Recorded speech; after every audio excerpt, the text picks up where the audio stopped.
Ryan Burnett. I own Ryan Anthony's Heating and Air Conditioning, Long Island Building and Contracting Consultants, R&A Aluminum and Glass, and we just started a foundation called the Ryan Anthony Head Start Fund.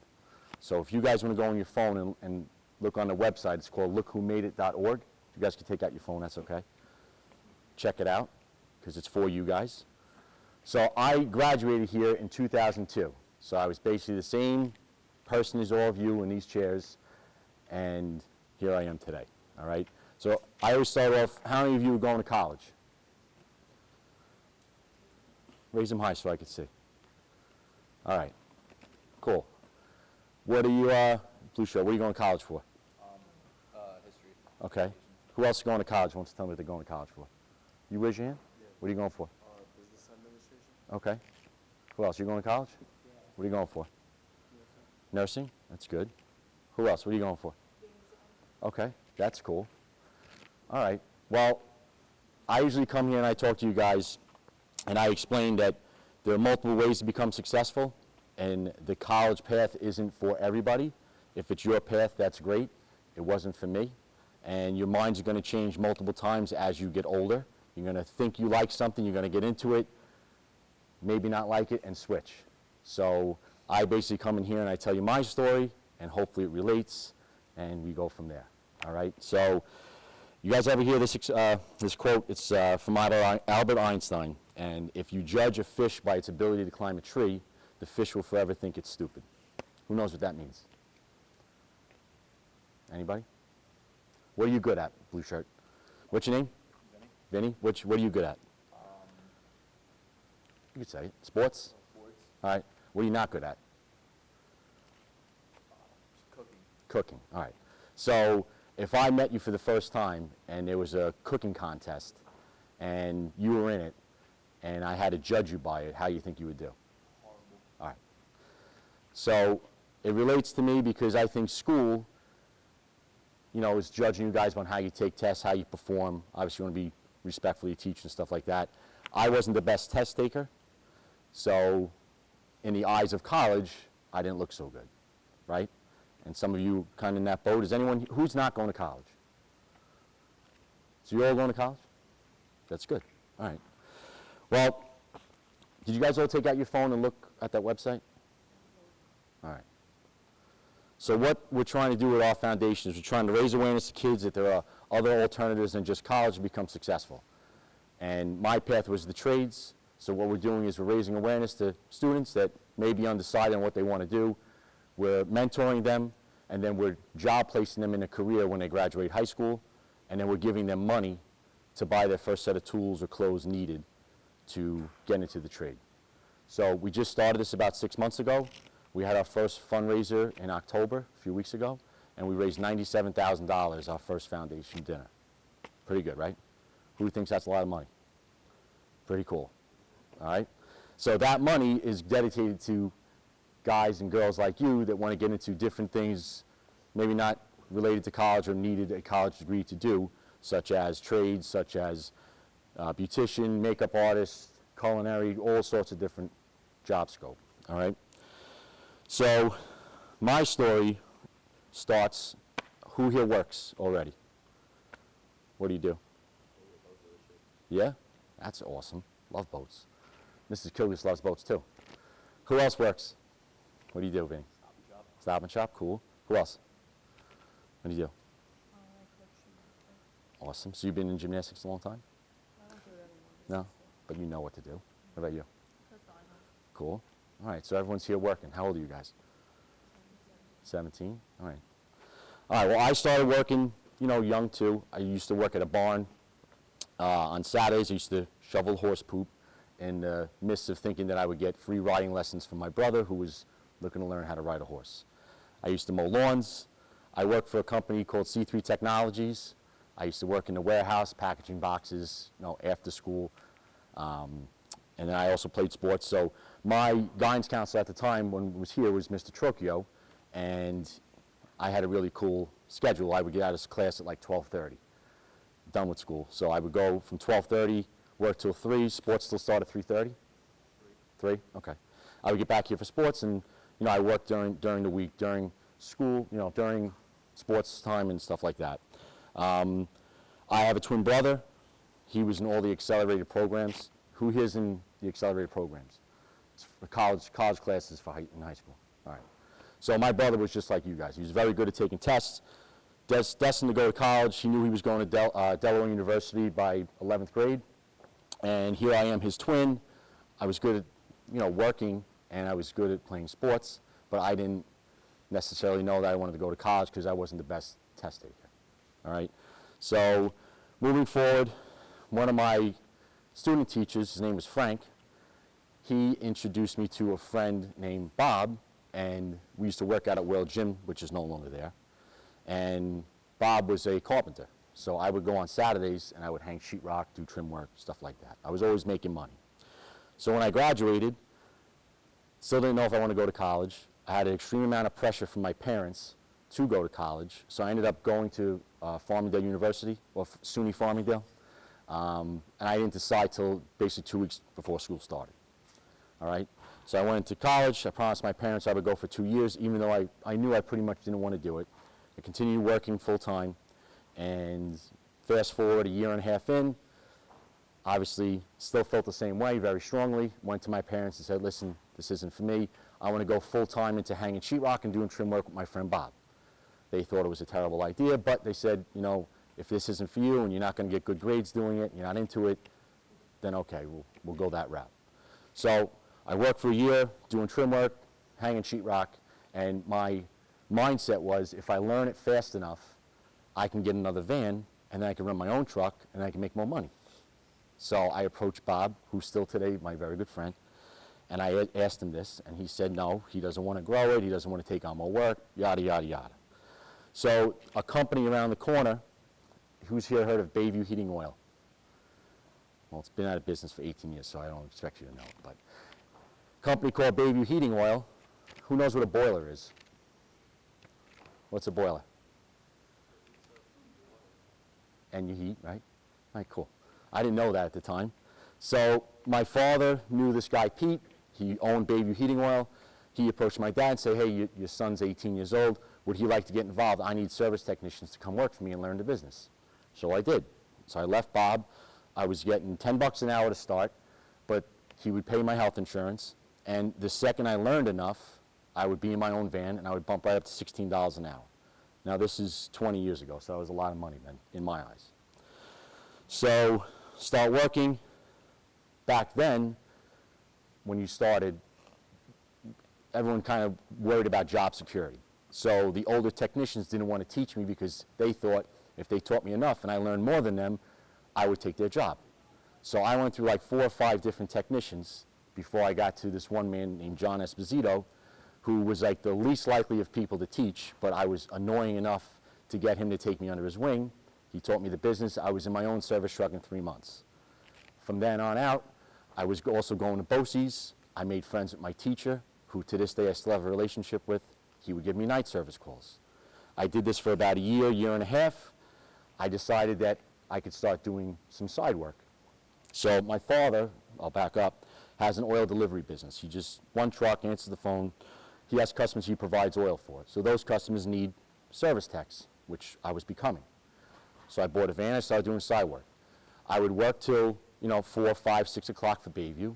I would get back to the yard. I would have all my tools in my baby truck. I bought a service van. I would take all my tools out of that, get in the service van, and go do my calls. So if I had 2, 3 calls, but I was working probably till 10 o'clock every night. So I did this for another year. So now we're into just about year 3. And I figure I'm busy enough going into year 2006 that I could start my own business. So August 2006, Ryan Anthony's Heating Service was incorporated. So that was going on 18 years ago, 17 years ago, 2 months ago. So 17 years in business, pretty cool. So start the business, start making money. I was always a good saver, but I realized that in the summertime, I'm not always busy doing heating work. So I started bouncing in the nightclubs at night. Is there any more? You guys don't know, you're too young. But I used to do security at night. So we would go to places, people would come, drinks, whatever else, and I would be the security. Anything happened, that's a bouncer. You guys know what a bouncer is? All right, that's what I did. was a lot of fun. That's how I met Frank. Frank's my marketing guy back there. Frank was the club promoter.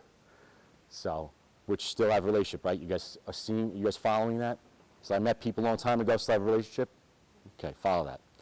So, bounce that night, running the business during the day. The days I was also slow during the week, I would go work with other plumbers, and I was constantly learning, building the business. All right, so now I start the business. When I started in '06, I was 21. Fast forward to 26, I want to buy a house. All right, I since moved out and, you know, was living on my own since I'm 22. So who thinks, how much money do you think I saved up from 21 to 26 to buy a house? Any guesses? $250? All right, who? Hey, you're overshooting me. It was $200,000. So I saved $200,000 by the time I was 26 years old to buy a house, because to buy a house when you own a business, you have to put down a large down payment because no one trusts a 26-year-old business owner. Bought my first house. 4 months later, I bought my dream car. Who has a dream car? What do you like? Cool. What kind? So many different kinds. Like model or like? Yeah, like a GT 500 or On a Cobra. Cobra's cool. Who else? Dream car? No one else has a dream car? No one cares about cars? It's yours. That's cool. All right, so my dream car was a Dodge Viper. Who knows what that is? No? None of you know what a Dodge Viper is, right? All right. So 26, buy the house. A few months later, I get my dream car. It's a Dodge Viper. And, you know, everything's going good, right? You would think. 26 years old, I have a house. You know, I'm working at the nightclubs, meeting girls. You know, it was fun for me. So if you fast forward a little further, now that I remember, I don't want to skip anything. When I was 29, I was running the business, but I only had maybe 1 or 2 helpers with me each day. I didn't really have enough work to keep guys busy because I was always scared if I hired them, they would take out of my paycheck every week, and I didn't really know how to grow a business. So what happened when I was 29, fast forward a few years later, I was taking a boiler out of a house, and who knows what a hernia is? So I got an umbilical hernia, right in my belly button. So that's really was my wake-up call. Did I need help? Because I got it September 17th, and I got the surgery September 30th when I was 29. So that was 2013. All right? Got the surgery, went back to work, realized I got to grow the business, so I started looking to hire people. I hire like maybe 1 or 2 mechanics. I get another truck. I'm running 2 trucks now. Everything's going great. 2014, I get a letter from Town of Babylon because I bought a house in North Babylon. So basically what they said was the neighbors are complaining because I'm having deliveries from supply houses come to my house and drop off heating equipment. So you can't operate a commercial business out of a residential home because it annoys the neighbors. So I call, who here knows who Rich Schaefer is? Who is he? Town supervisor, right. So, and this is important, you guys know this stuff. I met Rich probably when I was about 20 in the delis. I would go in the morning, get my sandwich at North Babylon Deli. Lunchtime, a lot of the times I went to Jessens. You guys know Jessens, John? Okay, John's a good friend of mine too. And I would run into Rich, and I would make small talk with Rich. Why do you guys think?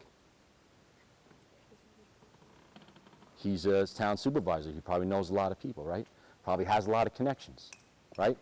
Someone you want to be friends with, all right? So if any of you guys don't know him now, I think you should all reach out to him because he would love to hear from you guys, all right? So anyway, I call Rich. I say, hey, Rich, I got this letter from the town. Rich runs the town. What do I do? Well, there's a couple of people around you with trailers and stuff. They're not supposed to have that either. You know, see if you get another letter, blah, blah, blah. All right. He goes, but, you know, you're getting older. The business is growing. Maybe it's time you get your own place. Now, at that time, I was living in my house. I was using my 1 spare bedroom as the office, and I was using a 2-car garage as my warehouse. So when I get supplies, and the other side of the garage was the car. So everything was perfect. So me having to go now and rent a building is more of an expense, right? Got to take a risk. So I started looking for buildings because I didn't want to be in the bad graces of the town. So as I'm looking for buildings, I meet this girl. Her name is Lissa. She is recently divorced and has a 1-year-old, he was like a year and a half old, son named Colton. I fall in love, which I never would have thought I would. Fall in love with them both. We move in together. By January of, this is now 15, same month, I get a call from the landlord who was renting a building. Hey, I have a building open for you. So now, I was a single guy, running a business, living out of the house, really not a lot of overhead. Now, I'm basically a stepfather overnight, and kind of like a husband because we moved in together right away. And now I'm taking a huge risk, and I'm going to rent a building, which was at that time $1,600 a month rent to run my office out of. So I did. So right around that same time, who's here has ever heard of Romanelli & Son? Heating? No? All right, Romanelli & Son is an oil company. They deliver oil. They do service. It's a company that I always looked up to, so I was very happy and pleasantly surprised to get the phone call from the owner. And he opened up my eyes to the fact that they don't do their own installations. So he was calling me saying, hey, I see you moving up the ladder, see you growing your business. I'd like you to come in and talk to me about doing my boiler installations. At that time, it was like $1,100 a day. So I figured in my mind, I'll start doing a boiler a day for them because they have a lot of work, and I'll continue to run my business, and I could start hiring guys. So about that time, 2015, I went from 2 trucks. We bought 6 trucks in 1 year. I went $1 million in debt, $1 million. I got $600,000 in truck loans. I leveraged the supply houses, a couple of $100,000, and I got lines of credit because I figured if I'm going to do this, I'm going to go all in. So I started hiring guys. I grew the company. We had like 20 guys at the time. And we started subcontracting, still building my business. Now, I never marketed my name. I would just do Romanelli. Once I started doing Romanelli, Frank Brothers called me, Hart Petroleum, Perillo, Manor, Lewis, Rockland Charter, Hart Petroleum, if I didn't say it right, Frank Brothers, Sweezy Fuel, and Parkside Fuel. So I was doing all these companies' installations. I grew it from doing 1 a day to like 5 a day. So who thinks I was making a lot of money? Anybody? Nope. I was actually losing money because I didn't have a good accountant because I was paying all this payroll and doing all this work at sub rate, and it was a really hard learning lesson. So I say all the time that was my college. So to that, I reached back out to Frank. I said, Frank, I don't want to subcontract anymore. I know you do marketing. Can you help me market my business? Start marketing the business. Now we're fast forward to 2018. I get married, right? I buy a new house. Everything's going great. 2 weeks after the wedding, pregnant, right? My daughter's going to be born, so a lot of stuff going on. Everything's good. 2019, my daughter's born in June of 19. What happens not long after June of 19? Boom, right? So now I got all this stuff. I'm married, I got my son, I got my daughter now. I bought a new house. I moved my wife's grandparents in because they watch the kids, so they live with us, which is awesome. I had all this stuff going on. COVID hits. Changed a lot of lives, right? COVID hits. We go through everything. Everyone went through a tough time with that. My wife's a teacher, so she gets it. You know, she did a lot of the Zoom stuff. We get out of COVID. When we start getting out of COVID, it's like 2021, January. Things are good again, right? Now we could start making money, you know, things are looking up. May of 2021. Now, at this time, remember I told you about that 2,000 square foot building I rented? It was an expandable building, so as the business grew, I went from 2,000 square feet, I took over another 2,000 square feet, 4,000, and then I took over another 4,000, 8,000 square feet and a yard, because I needed a space to put all these trucks that I bought. So, I got all this stuff going on. It's May 5th, 2021. It's like 11:49 at night. I get a phone call from my crazy secretary named Sue. She calls like 3 times. So I look at my wife. I'm like, why would she call me? Like maybe it's butt dialing, whatever. She goes, you better pick up. I pick up. She's frantic. She's like, I got a phone call from the fire department, from my friend who works at the fire department, and they said the building's on fire. Sue's crazy. There's no way my building's on fire. So I went to look on the cameras. For some reason, I couldn't get on the cameras, which I further realized why. I say to my wife, I don't feel too good about this. Why don't I get in the car? Now, this time I'm living in Bohemia. My shop's in West Babylon. I get in the car. Of course, of all times, I never keep my gas tank low. It's like empty. So I had to go get to the gas station. I'm pumping fuel, get a phone call. It's the fire department. Mr. Burnett? Yes. You have a residence or a business at 172D Cabot Street? Yes. Well, there's an active fire. Shit. Now it's real, right? So I say, I know you're not supposed to tell me this, but I put the mechanical system in your building, in East Farmingdale. I put the boiler system in. I said, I don't know if you know me. I said, but can you maybe break the rules and tell me how bad the fire is? He's like, yeah, well, I dispatched, he said, it's not a garbage can fire, and I dispatched over 20 trucks, something like that. So now my building, I have 8,000 square feet, but it's expandable. It's 16,000 square foot building. So I'm thinking like a movie, like things are exploding, and you know, I had oil in the back, and I thought, you know, it was going to be a bad scene. I drive there. Now it's a 15-minute drive, so my mind's racing. It's whatever, terrible. I get there. The front of the building's okay. I look in the back of the building. I actually run into a guy. His name is Jimmy Quinn. He's now the chief. I went to school with him and played football with him. He comes to me, Ryan, you know, the office is gone, but the warehouse is okay, but, you know, you'll rebuild. It'll be fine. So, you know, here I am. I build everything up. I think everything's going good, and everything's crashing down, right?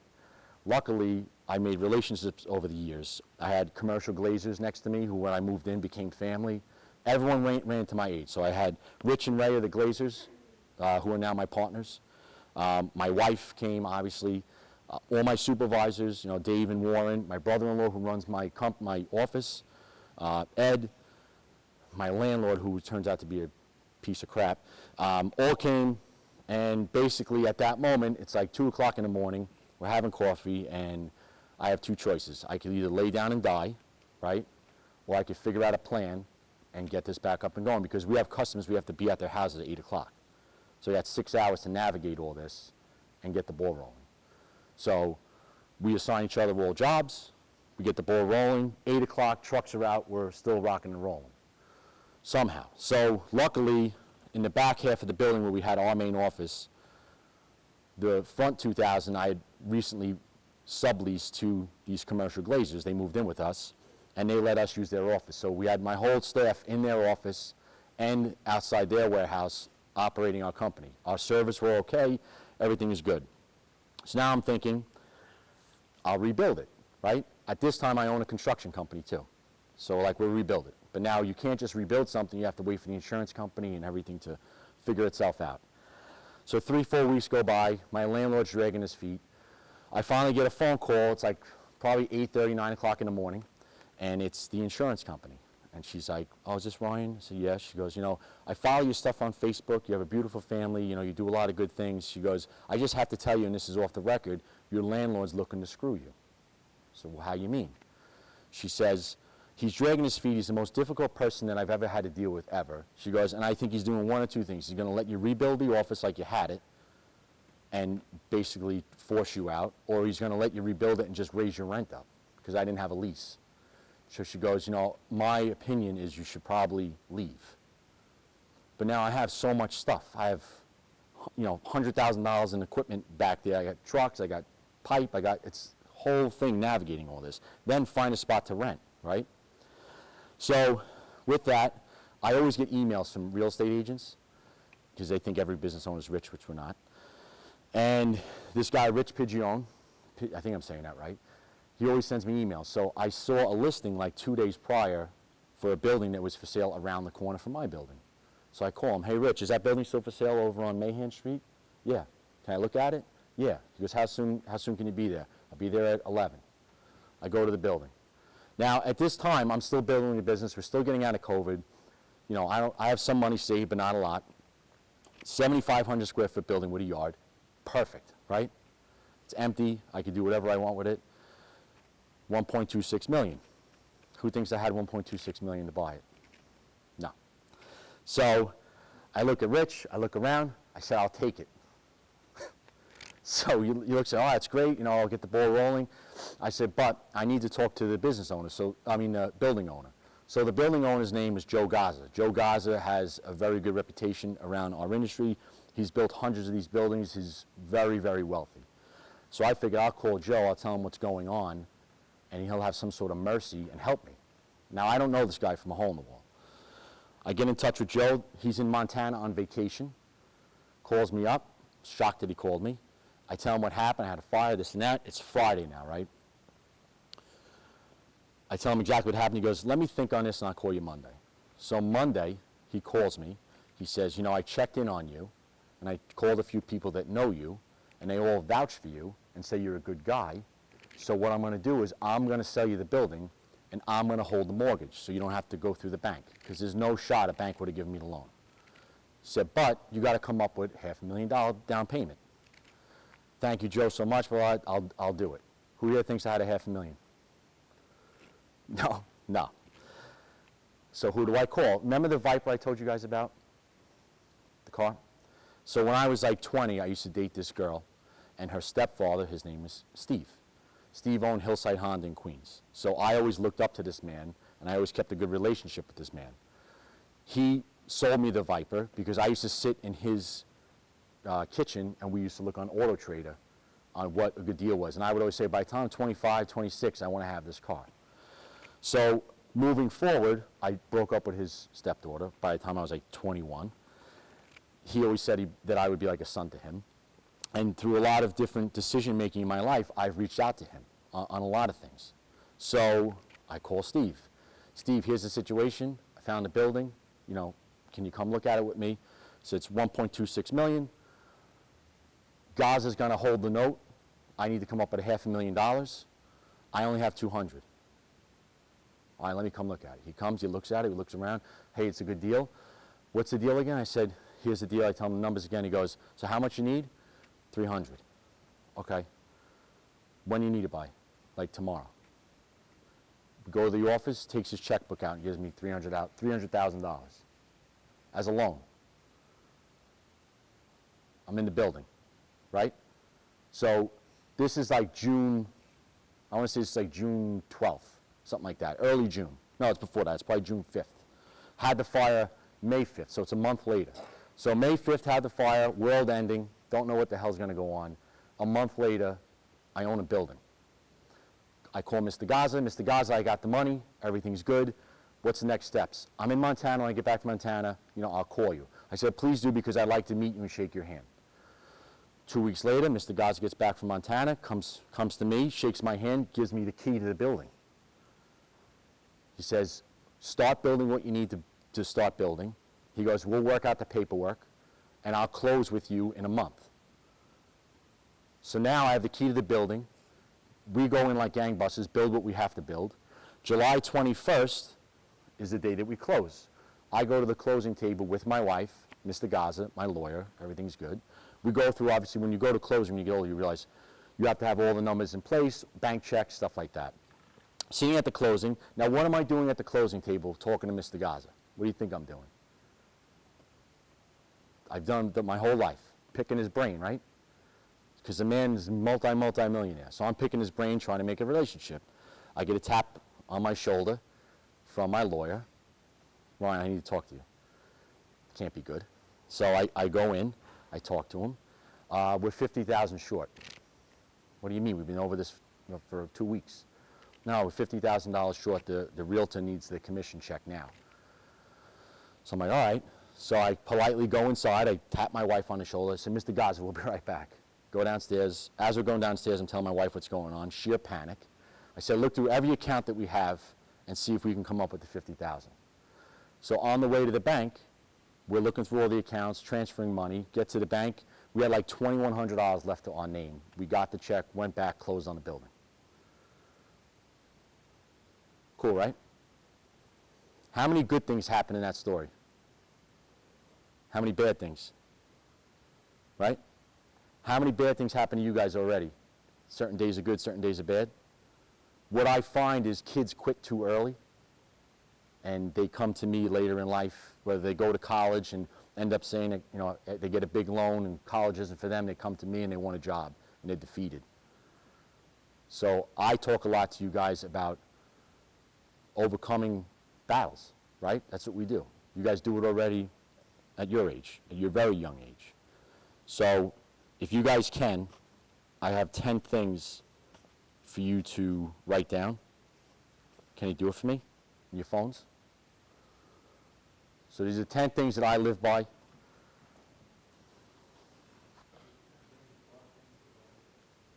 You don't have to write it, pal. He has a good memory. So number 1, work harder than your friends.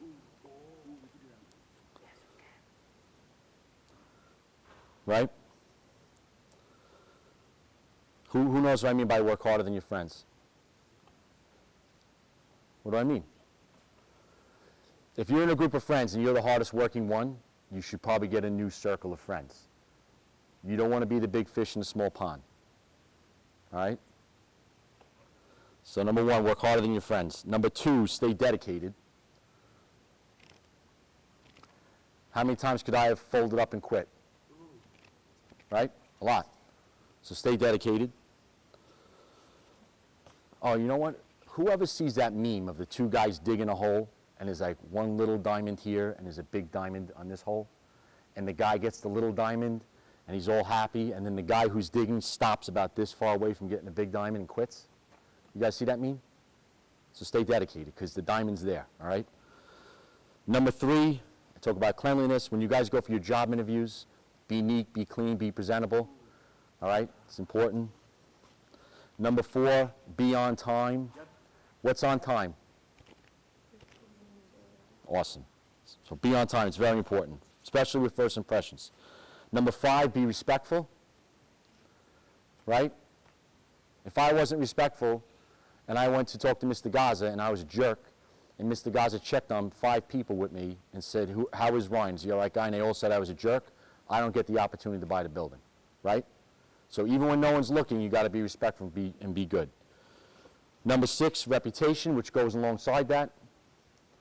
Reputation, you guys don't probably realize this, but your reputation already started. So some of you it's good, some of you it's bad, some of you should probably change it. Otherwise, some of you that are doing great, stick with it, right?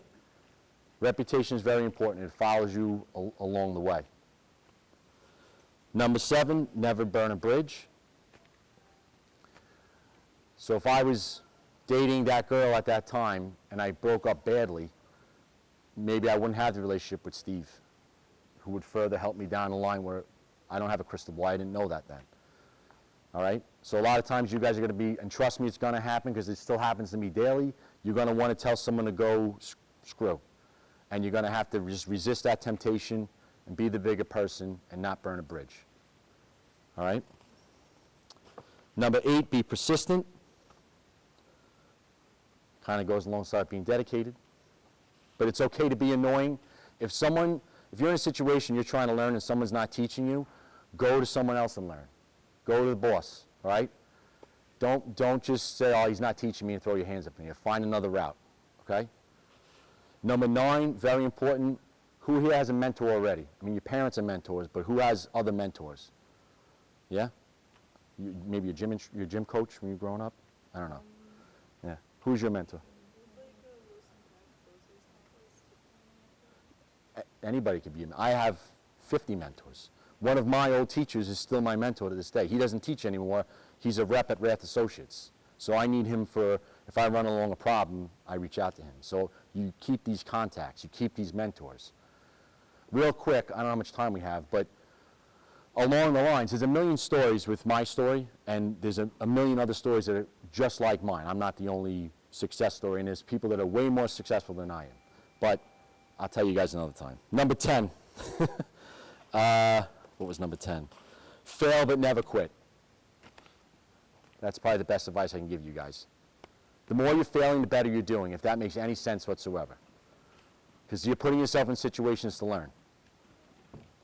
But listen, check out that website, lookWhoMadeIt.org. If anybody wants to sign up, great. If not, we just started a YouTube channel. It's called Ryan Anthony's Media. I have a bunch of podcasts with other successful business owners. You guys check it out. Thank you. All right?